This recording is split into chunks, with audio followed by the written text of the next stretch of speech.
Hey guys, and welcome once again to the madness of Total War Warhammer 3. I'm a Rubber Duck War, and yes, this is no April Fool's joke. I did actually bring a Lord Magistrate to action in the glorious balloon. Now, the Lord Magistrate is probably considered the worst Lord in the game, but I thought, you know what, maybe he gets a bad rep. Maybe I can big him up a little bit, boost his confidence, and get him back into the fight. And we have a super crazy build now. This was from one of my latest live streams. So if you want to see more videos like this, or battles like this, I should say, make sure to go check them out. If you enjoy this video by the end of it, like, subscribe, and all that juicy stuff. It really helps out with making this content. So for our forces, we are Grand Cathay up against the forces of the Daemons, which is always quite tough to take on because they are a little bit overpowered, of course, in their current state.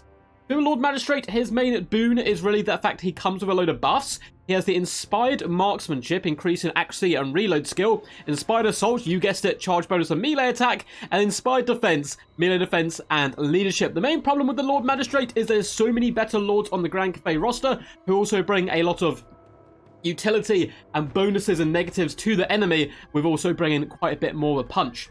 With a Sky Junk up in the skies, a nice defensive formation, we are taking the high ground, trying to do Obi-Wan Kenobi as proud as possible. I'm pretty sure Sun Tzu once said, he who has the balloon always has the high ground. We have Peasant Long Spearmen in the main battle line, also guarding the flanks, a nice central pocket of Jade Warrior Halberds, as well as basic Jade Warriors, one lone Grand Cannon at the back, and a juicy parent in the middle. This is what I'm most excited to show off today, with a unit of Iron Hail Gunners, as well as Celestial Dragon Crossbowmen. Definitely the better of the two Celestial Dragon units, in my humble duck opinion. I'm going to need them to carry very, very hard. Iron Hail Gunners are here to really inspire a bit of fear into Furies and other flyers who want to bring the pain to my flying troops. Or double Great Longmire Riders to boot as well. As for my opponent's forces, he does have a few Nurglings hidden in the trees. Looks like 4 units, in fact. We do have some Plague Toads on the left, so I can hear my Lord Magistrate bellowing orders there in the name of the Dragon Empire. So we have, Plague Toads, load of Nurglings, a juicy battle line of Exalted Bloodletters, as well as basic Bloodletters, so that's certainly no joke. A couple of Pink Horrors in the back. We have a dreaded double flying duo. We have a Bloodthirster on the left and a Be'lakor on the right, coming in with Pendulum and a bucket ton of really nasty spells and abilities. He also looks really ferocious. I was lucky enough to go into a Games Workshop recently, and someone had actually painted Be'lakor, and he looked fantastic. It does make me have that itch to get back into playing Warhammer again. It's a very expensive hobby though, so I'm mixed feelings about it so far. Anyway, the battle is underway. The cannons doth sing and announce the start of war, piling shots down on the Bloodletters. Looking just to do a little bit of early poke damage, and it looks like the balloon has got a similar idea, aiming at the exotic Bloodletters where possible. None of the big targets are in range of the Grand Cannon just yet. I'm really trying to focus down these troops where possible. Do we have any sneaky doggos in the back? I don't think so. So it seems like we're all safe from rear attacks, which is obviously very nice for me. The exotic Bloodletters are taking a little bit of punishment on the approach. Now, the Sky Junk is not the most accurate beastie in all the realms, but, you know, once it gets a little bit closer, he'll be able to land a few more hits and hopefully clatter into the exotic Bloodletters a little bit more. We're still doing significant damage, which I'm not too upset about whatsoever. The other Bloodthirster has been ordered forward to try to duel my general and shut him down. I'm going to have to intercept with Great Longmires where possible. And we do also get some nice debuffs, it seems, go down on the Bloodthirster. That's because if you attack the Lord Magistrate in his balloon and you're a flyer, you will take significant damage. Now, the Great Longmires are coming with a big fat surround. I'm also using the Iron Hail Gunners down on the ground to lace shots upward. And we're really ripping quite heavily into that Bloodthirster, which is good to see. In the front, Bloodletters have slammed into the front line. Luckily, due to the support of the Celestial Dragon Crossbowmen, we are able to pick apart some of the Bloodletters, and the air game is well and truly on. We're still surrounding and dragging down the Bloodthirster. However, Be'lakor has got to grips with the Sky Junk, which I'm a little less happy about, of course. The front line is getting pretty hot and humid. We do have Great Longmires jumping Pink Horrors in the back, but elsewhere, Peasant Long Spearmen desperately attempt to hold back the salivating hordes of Bloodletters, which isn't going to go too well for my troops. If they can hold long enough, we can get some reinforcements coming in the form of the Jade Warriors, and the Crossbowmen are doing a decent job. Now, the Iron Hail Gunners are ripping this Bloodthirster a new one. Look at that burst damage. Look how much disgusting work they can do. So much damage there on to the mighty Bloodthirster. We've got Inspired Marksmen on the Crossbowmen as well, buffing them up and allowing them to do some pretty gnarly damage for sure. So one Bloodthirster down, one Be'lakor to go. We're trying to wheel around our shooters and get in there in position where possible. Dark Master does go down on the Great Long Mars. It looks like we have a nasty Pit of Shades as well. It's only going to catch Jade Warriors, though, and Peasant Longsword. I am able to circumvent and move away from the worst of that, though. Nice attempt by my opponent to catch 2 units with 1 cast. Jade Warriors are holding the line up against the Exalted Bloodletters. Plague Toads doing a decent job in the front as well as we fill the gaps where possible. Pink Horrors have been well protected so far. Despite the pressure from the Great Long Mars, we have been forced back into a more defensive situation.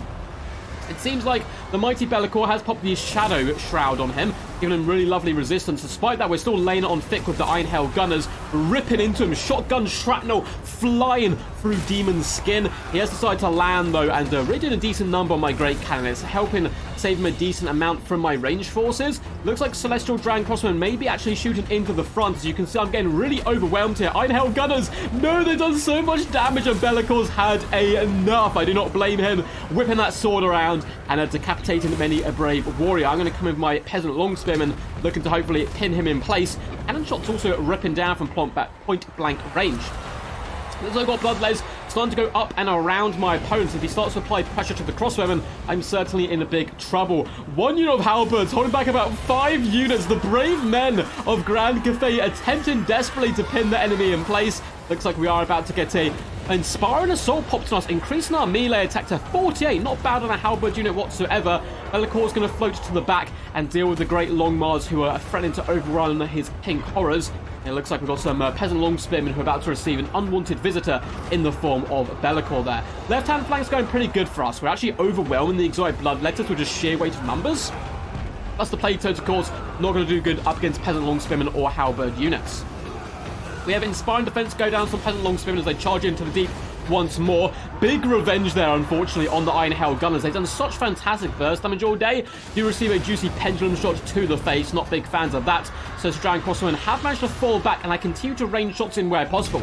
Lord Magistrate is bellowing orders to the cannon. Bring it down, bring it down, bring it down. Lay low the foul demon and send it back to the shadows from whence it came. And he's attempting to inspire that cannon to greater feats of heroism. Be'lakor's taking a lot of damage. We're also poking him down with the Lord Magistrate's gunners, who do reside on that balloon with him. Left-hand flank for us does finally break, though. Looks like we also kind of smashed our opponent on that side, which is certainly good news. And now we have the mighty cannon of, or it says rockets, of the Skyjunk, raining shots down into this nice blobbed up couple of units of Nurglings.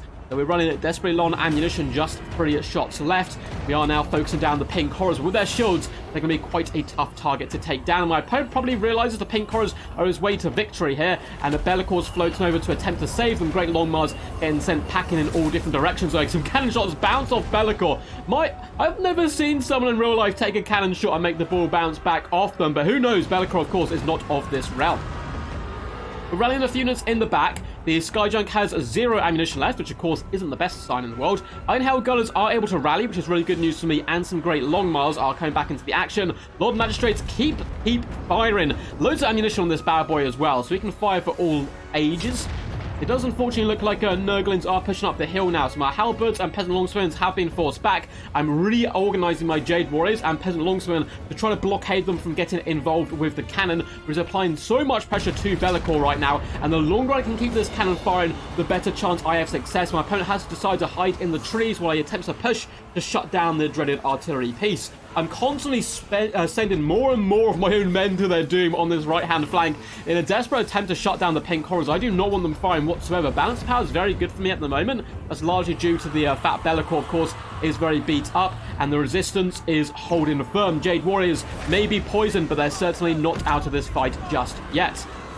Nurglings trying their best to bring sweet, juicy hugs and kisses of pestilence to the Jade Warriors, but they're having none of it. Form up, shield wall, and the bombs dropped by angels in the sky as the Skyjunk swoops over, doing devastating carnage and damage. The Great Cannon continuing to line up shots up against Be'lakor, trying to bring low the dreaded Dark Prince of Madness, doing some pretty decent damage to him as he does fly in here, and the Magistrate demands a one-on-one combat. Big Fat Pendulum goes down the line on the Jade Warriors and Peasant Longspearmen. That's going to break off the majority of my remaining infantry. Still 2 units of Pink Horrors, plus Be'lakor is no joke. However, the Iron Hail Gunners have rallied once again, shooting shrapnel up in the skies whilst manically laughing death to all demons. And it looks like some crossbow bolts also go in there, lay low the beast, and he falls from the might. Oh, how the mighty prince has fallen. A glorious Pyrrhic victory to Grand Cathay. Probably my favourite game from the stream. It was absolutely wild stuff and well played to my opponents. Unfortunately, I can't remember what their name was. They were an absolute champ. It might be someone who actually is watching this because we had a lot of people, like viewers and so forth, come on to play games against me. And I'm definitely looking to do more of those live streams in the future. Possibly one tomorrow. It depends. I don't know fully just yet. Look at that silver chevron. 2.7k Celestial Dragon Crossbowmen. 1.7k Iron Hail Gunners. Man, the range did so much damage all day long. I'll delve into the damage gold value and damage delta and kills and all that juicy stuff in just a momento. But if you guys enjoyed, really appreciate it if you give the video a thumbs up. Subscribe for more content into the future. We're getting dangerously close to 10,000 subscribers, where we'll hold probably a special tournament to celebrate. And yeah, feel free to comment down below what you thought of the battle, yell quack, or just leave a funny comment. I do enjoy reading them all. Loads of links in the description: Twitch, Patreon, Discord. Discord is where you can submit replays to get cast on the channel. At the moment, I'm doing about 70% land battles, 30% domination. That's just mainly what the audience want at the moment, though that may change when the patch comes out, and there's going to be some big changes to domination, so we may go back to focusing on that a little bit more after that patch, which I believe is coming out like next week at some point. I'm not sure. They did a big announcement. I'll have to double check that. Once again, well played to my opponent. Awesome game. 22 kills on the Lord Magistrate. His buffs, I didn't focus on them as much as I probably should have in this replay, were really good. We dropped them on Longmire Riders quite a bit, enabling them to duel Bellicor and Bloodthirsters far more successfully, and also the defensive ones quite tasty on our frontline troops, allowing them to hold the line, and just our free range units, or our ground range units, really performed quite fantastic because of that. The Longmires themselves were secret MVPs. Despite the fact not getting much value, they were invaluable in their ability to pin the enemy in place. 580 and 700 value on them. 1,000 on the Skyjunk, 68 kills. Not too terrible. Didn't quite pay for itself, and it did use all its ammunition, but against pink horrors with shields, it's always going to be a little bit rough. 125 kills, 2.7k, nearly 2.8k on the Celestial Dragon Crossbowman, an absolute mad lad day for them. 1.9k on the Grand Cannon. Really awesome stuff from all the range troops today. Halberds and Jade Warriors, not great value, of course. Their main job was to pin the enemy in place and hold them. They did that rather successfully. 1.7k gold value and 11 kills on the Iron Hail Gunners. And the Peasant Longspearmen, you know, they were just a bit of a vibe. For Bellicor, 229 kills, 2,000 gold value, very powerful demon indeed. 1,000 on the Bloodthirster isn't shabby, but those shotguns really did pierce his flesh and drag low the mighty beast. 650, 560, and 700 value on the Bloodletters. Pink Horrors, 450 and 740 value. My opponent did a good job protecting them. They weren't really able to get on top of the targets they needed to shoot because of the amount of pressure we were throwing at them. And the little Nurglings, they were just happy to be here, if we're all being honest. Hope you guys enjoyed this one. Until next time, peace, peace. And as always, stay awesome.